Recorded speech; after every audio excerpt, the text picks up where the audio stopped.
Now we're coming to closing out this particular episode, and I just have to say, this is the piece that had me in stitches. I'm going to read this for you, and I'm going to really hope that I don't start laughing. So this one's called The Masonic Jig by Midnight Freemason contributor, illustrious Brother Stephen L. Harrison, Fellow of the Missouri Lodge of Research.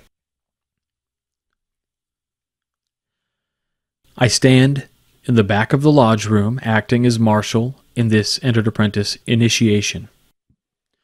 The worshipful master turns and walks back into the arch formed by the steward's staffs.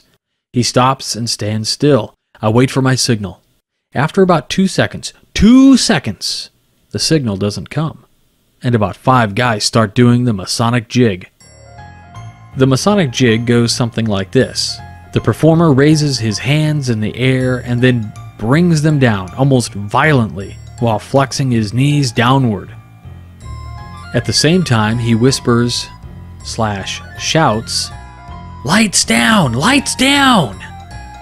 The dancer performs the motion over and over until the room becomes dark. The astute reader will actually recognize this as a form of K-pop. Who says Freemasons aren't hip? The master, as it turns out, was waiting for his signal to turn, which he thought was the room going dark. I was waiting for my signal to darken the room, which I knew to be the master turning. A 2-second deadlock developed, which was other brothers' signal to flail like monkeys on a hot griddle, at least momentarily, damaging the dignity of the occasion. I promise, in a couple more seconds I'd have figured it out and turned down the lights. Failing that, instead of the simian boogaloo, I would much have preferred a single proctor saying, "Lights down, please." Properly delivered, the candidate might have thought that was part of the ceremony. Aha, the peanut gallery, that ever-present bevy of brothers ready to spring into action with corrections the instant a speaker says "your" instead of "thy," or blessings and mercies instead of mercies and blessings. This affliction is a corollary to the Masonic Jig known as Masonic Tourette Syndrome. These disorders are so prevalent in Missouri, we must read a statement before each Master Mason degree, prompting the brothers to cool it. Paraphrasing here, the document reminds brothers the third degree is solemn and a meaningful experience, not an opportunity to audition to become a shrine clown. When I was master, translation, back in my day, Sonny, I sometimes appointed a proctor and requested the other brothers let him prompt for corrections in a more controlled and orderly fashion. This was somewhat effective, although I have to admit I always appointed the most offending and disruptive brother to that position, knowing he wouldn't play second fiddle to anyone else, and would jump in anyway. It was cheating, but the end justifies the means, right? So let's say it's a first degree, and the chaplain offers this prayer: "Vouchsafe thine aid, great architect of the universe, to this our present convention." Oh my God. If that doesn't call for a nuclear Tourette blast, I don't know what does. But here's the thing.